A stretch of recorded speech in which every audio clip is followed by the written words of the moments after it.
Hola, ¿qué tal? Buenas tardes. Pues bienvenidas y bienvenidos a esta sesión 5 de nuestro curso, que en esta clase vamos a abordar uno de los temas, pues sí, más relevantes del derecho internacional público, que son los tratados internacionales, el cual, bueno, vamos a estar viendo a lo largo de esta semana y todavía una cuarta sesión vamos a estar abordando este tema. Y se trata de un contenido, pues sí, relevante porque los tratados constituyen en la práctica una de las vías más importantes mediante los cuales los estados crean obligaciones jurídicas, estructuran mecanismos de cooperación, delimitan competencias, establecen derechos y sobre todo fijan procedimientos para resolver problemas comunes. Y la sesión de hoy tiene como propósito que ustedes comprendan qué es un tratado internacional, por qué forma parte de las fuentes del derecho internacional, cuáles son las reglas generales que disciplinan su creación y su validez y cómo se manifiesta jurídicamente el conocimiento de los estados para obligarse. Asimismo, pues vamos a revisar la clasificación de los tratados y analizaremos una lectura que a mí me gusta mucho recomendar cuando doy Derecho Internacional Público 1 sobre los llamados tratados multipolares y con expresión de una evolución del derecho internacional contemporáneo hacia esquemas pues cada vez más complejos sobre cooperación. Y para comenzar, pues sí conviene situar el tema dentro de la teoría general de las fuentes del derecho internacional. Yo creo que ya se van a acordar. En la enseñanza jurídica, la enumeración clásica de fuentes se explica a partir de nuestro artículo 38 del Estatuto de la Corte Internacional de Justicia. Ahí se reconocen, entre otras, los tratados internacionales, la costumbre internacional y los principios generales del derecho. Entre otros, esa disposición del artículo 38 no significa que los tratados sean la única fuente, pero sí deja claro que constituyen pues una forma central del derecho internacional, ¿no? Y los tratados tienen una ventaja notable frente a la costumbre en donde permiten pues una formulación expresa, escrita, negociable y verificable de las obligaciones internacionales. En pocas palabras, el tratado ofrece certeza normativa. Y desde esta perspectiva, cuando hablamos de tratado internacional, pues no aludimos simplemente a un documento diplomático o político. Hablamos de una manifestación de voluntad jurídicamente relevante mediante el cual uno o varios sujetos del derecho internacional, principalmente estados, acuerdan obligarse conforme al derecho internacional.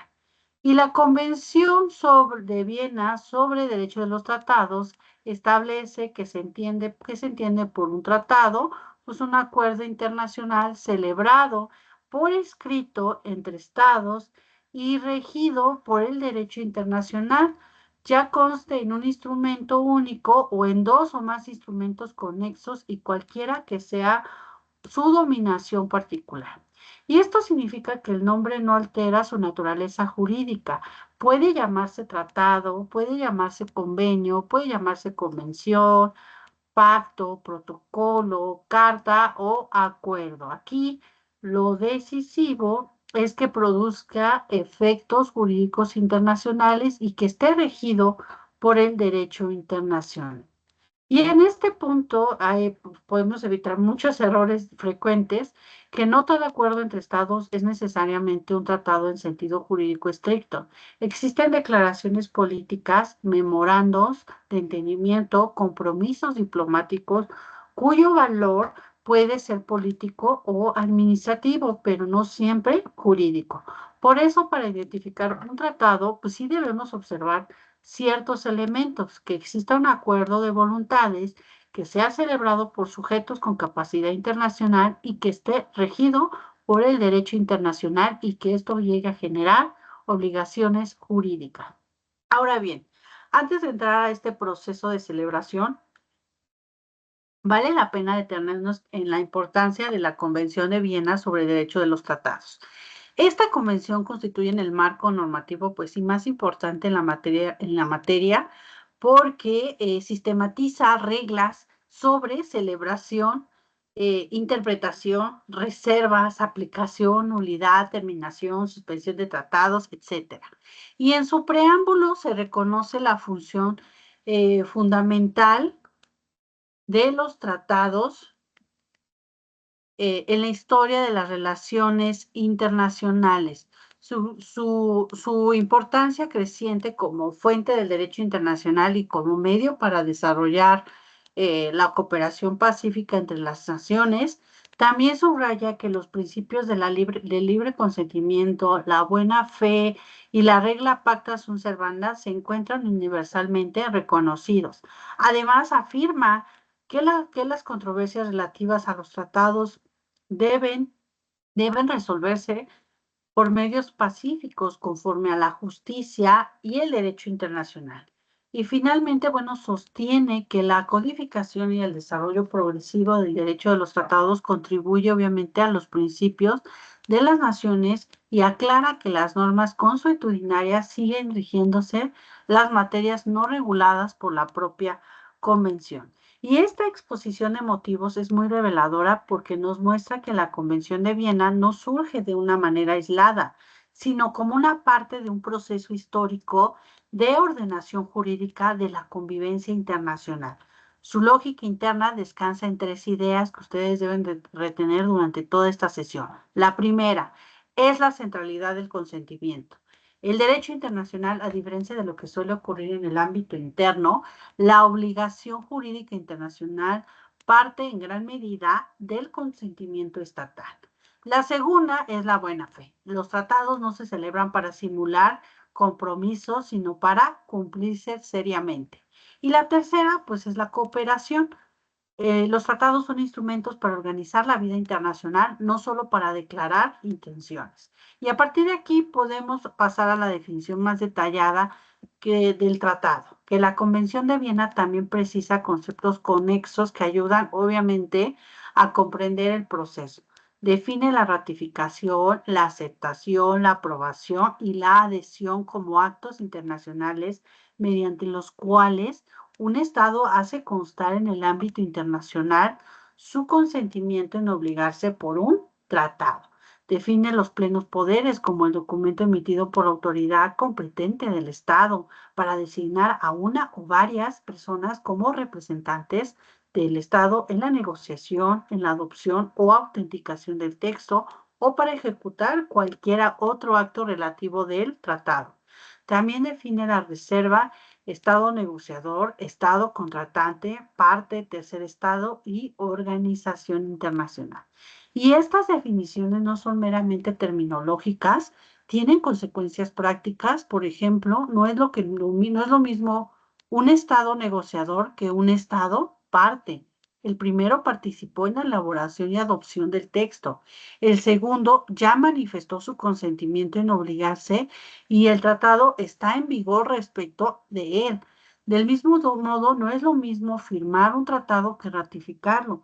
La firma puede tener un valor definitivo en ciertos casos, pero pero en otros solo expresa su primera aceptación política, sujeta a una confirmación posterior mediante la ratificación. Y pasemos ahora a la clasificación de los tratados internacionales, que en este apartado pues es importante porque permite comprender que los tratados internacionales no son uniformes, existen clasificaciones doctrinales y funcionales. Una primera clasificación distingue entre tratados bilaterales y multilaterales. Recuerden, los bilaterales son celebrados entre dos sujetos internacionales, generalmente dos estados, y los multilaterales involucran a varios estados y suelen utilizarse para regular materias de interés general como derechos humanos, comercio, medio ambiente, desarme o cooperación científica. Otra clasificación que se diferencia mucho son tratados abiertos o cerrados. Los tratados abiertos permiten la incorporación posterior de nuevos estados mediante adhesión u otros mecanismos, mientras los cerrados limitan la participación de sujetos que originalmente negociadores o a determinados integrantes de una organización o región. Y una tercera clasificación se refiere a la materia, Así encontramos tratados políticos, económicos, comerciales, de derechos humanos, ambientales, de integración regional, de cooperación técnica, de seguridad colectiva, obviamente, y de delimitación territorial, entre otras materias que se puedan imaginar. Y una cuarta clasificación atiende a la forma de ejecución. Existen tratados autoejecutables cuyas disposiciones pueden aplicarse directamente en el ámbito interno si el orden constitucional obviamente lo permite. Y tratados no autoejecutables que requieren legislación interna para su desarrollo. También pues puede hablarse de tratados contratos y tratados ley. Y aquí obviamente los primeros se asemejan a intercambios concretos de prestaciones entre partes determinadas, mientras que los tratados leyes establecen reglas generales con vocación normativa pues más amplia. Y esta distinción sí resulta especialmente útil cuando abordamos la lectura recomendada que siempre les dejo sobre los tratados multipolares, porque justamente ahí observamos una transformación del derecho internacional desde las relaciones que estrictamente bilaterales hacia esquemas normativos pues más complejos y llega a un punto objetivos. Y en este punto pues sí conviene introducirle esta lectura, y espero que la lean, no tiene, de verdad que no son muchas páginas.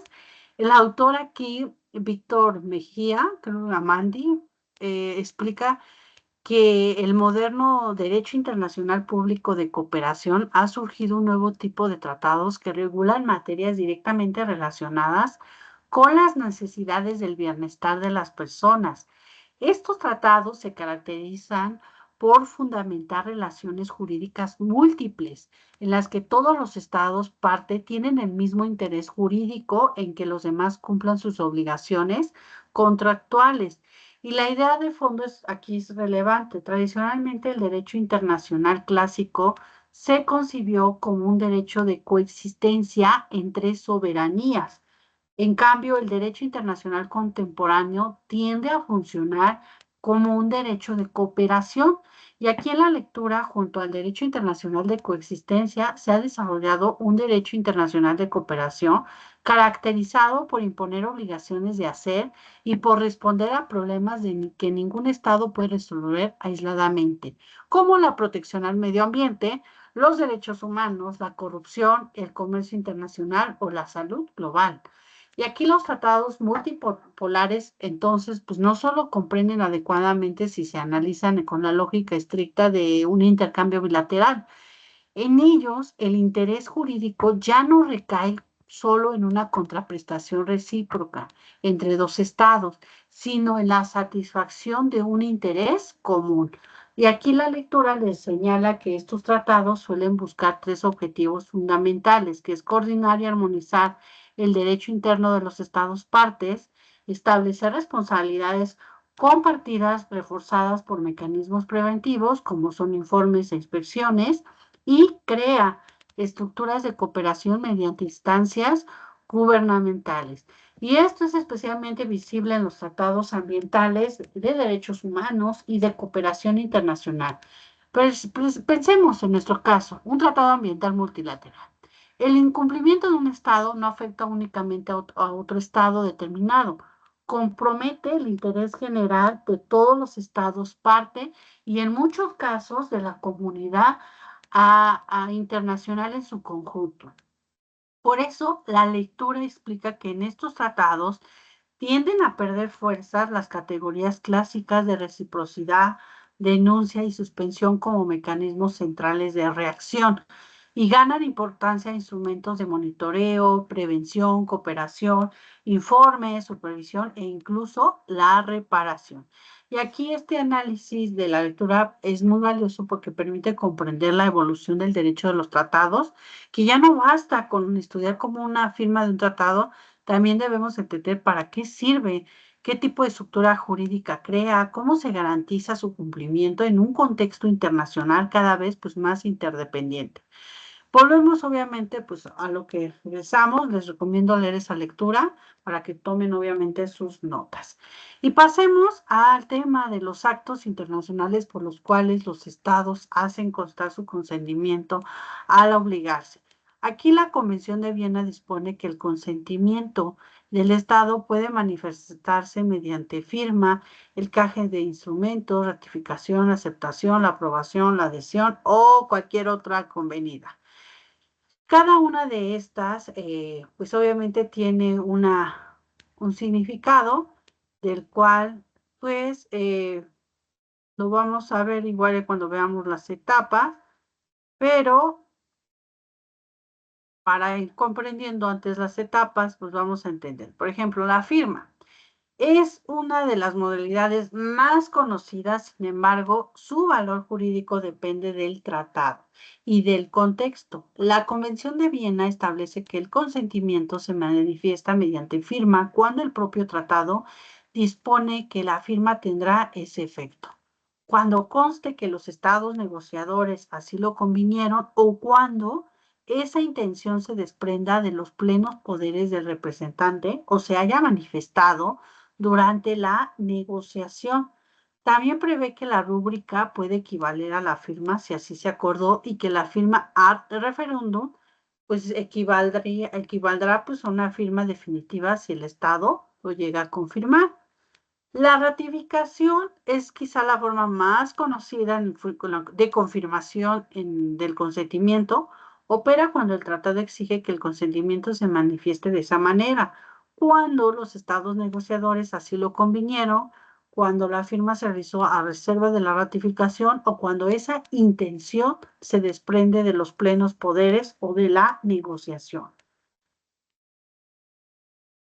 La aceptación y la aprobación funciona en condiciones semejantes a la ratificación. La adhesión, por su parte, permite que un Estado que no participó originalmente en la firma llegue a ser parte del tratado cuando el propio tratado así lo autoriza o cuando los negociadores así lo convinieron o cuando todas las partes admiten ulteriormente, o sea, posteriormente. Y aquí conviene que aclaremos algo para fines ya, para que ustedes puedan entender también que en el lenguaje cotidiano muchas veces se habla de firma como si equivaliera automáticamente a una obligación plena. En el derecho internacional eso no es importante, eso no es siempre, perdón, correcto. La firma puede ser suficiente en algunos tratados, pero en muchos otros se requiere una manifestación posterior y más solemne que la del consentimiento, como es el tema de la ratificación o aceptación o aprobación.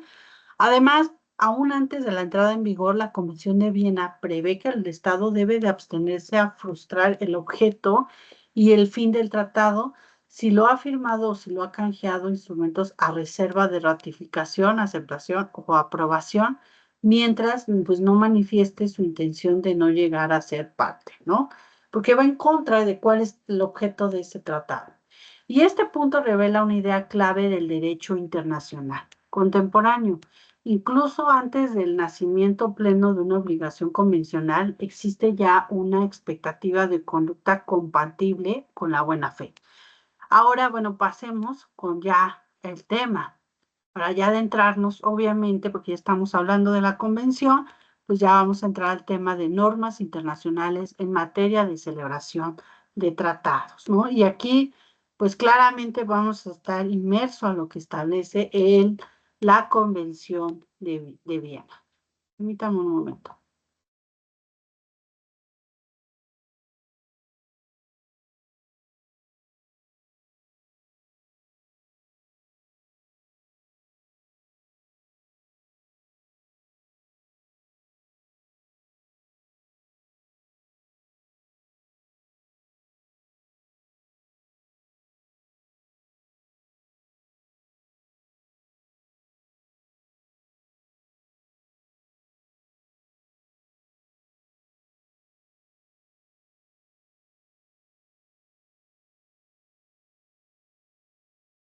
La Convención de Viena dedica su parte 2 a la celebración y entrada en vigor pues, de los tratados.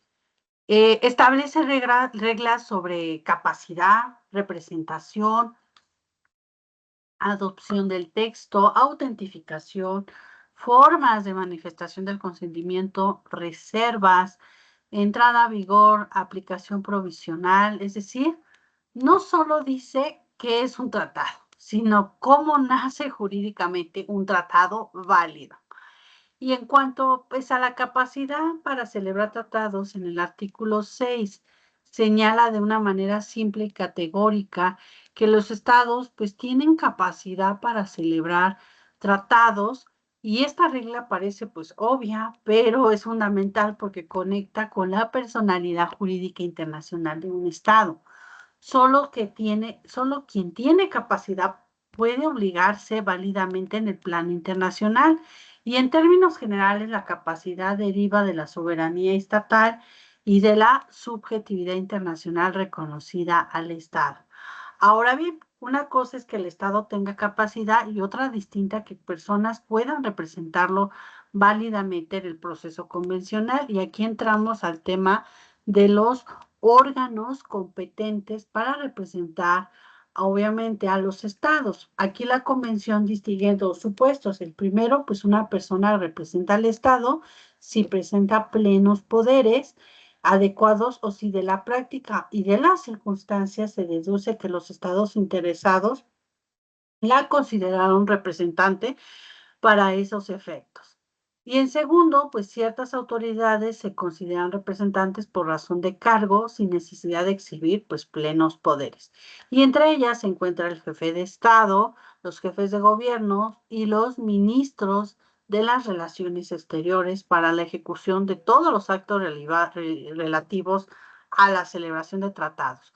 Los jefes de misión diplomática para la adopción del texto de un tratado entre el Estado acreditante y el Estado ante el cual están acreditados, y los representantes acreditados ante una conferencia internacional o una organización internacional para la adopción del texto de un tratado dentro de ese marco, ¿no? Y esto es muy importante porque evita que cualquier persona pretenda comprometer internacionalmente al Estado.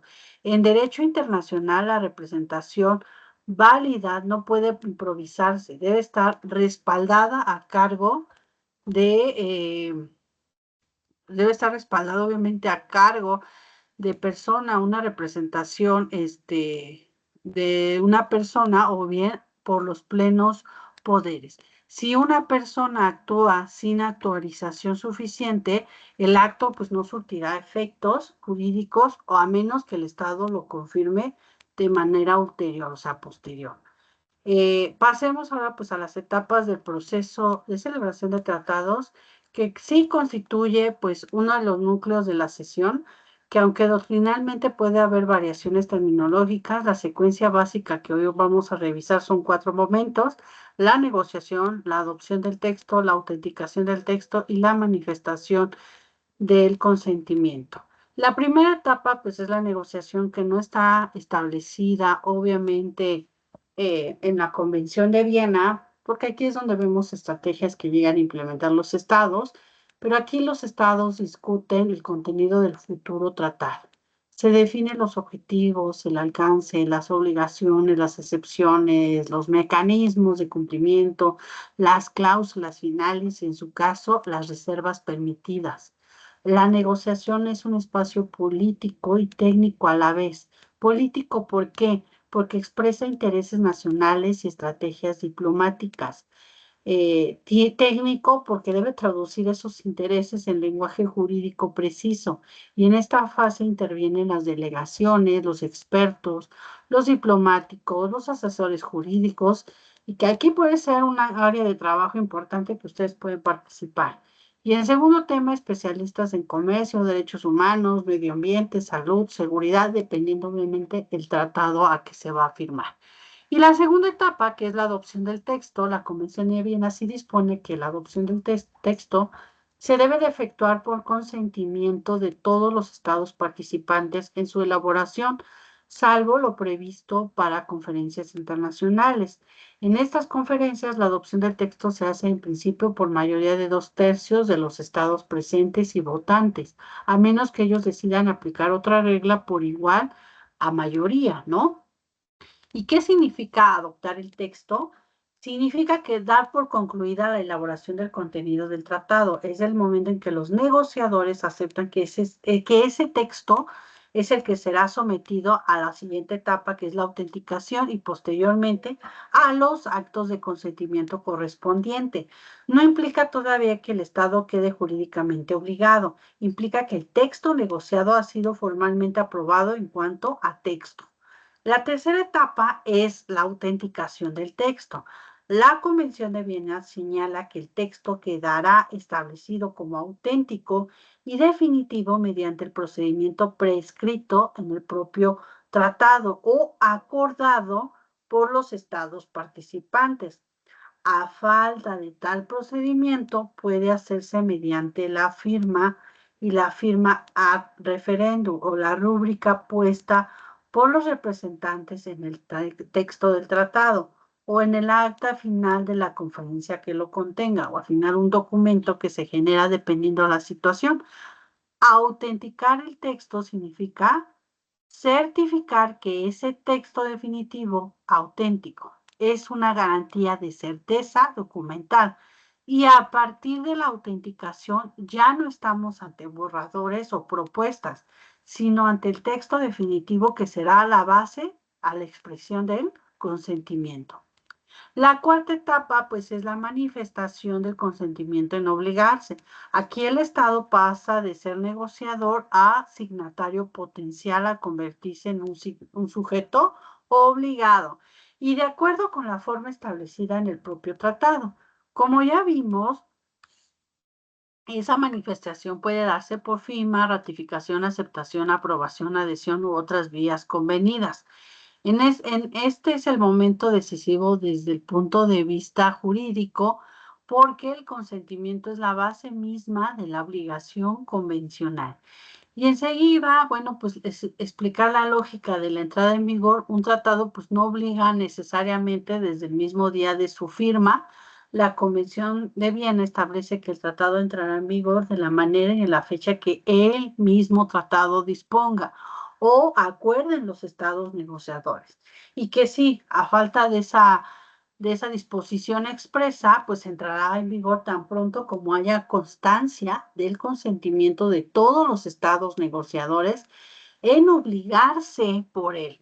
Y esto es importante porque separa dos planos, que el del consentimiento y el de la operatividad plena del tratado, porque puede haber consentimiento manifestado, pero la entrada en vigor de un número mínimo de ratificaciones de un depósito ante el depositario o de una fecha determinada es crucial.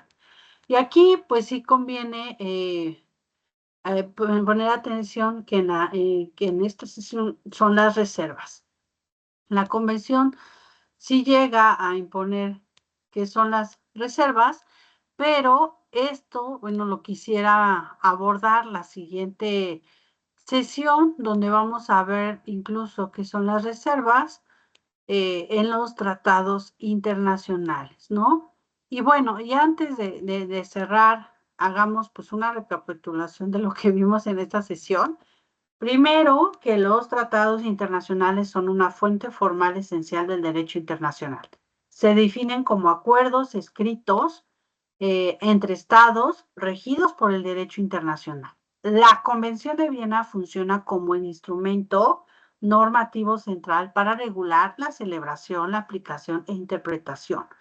Los tratados pueden clasificarse de múltiples formas, por número de partes, por apertura, por materia, por modo de ejecución, por función normativa, y que en el derecho internacional contemporáneo muchos tratados multilaterales responden ya a una lógica de cooperación más compleja, como ocurre con el tema de los tratados multipolares.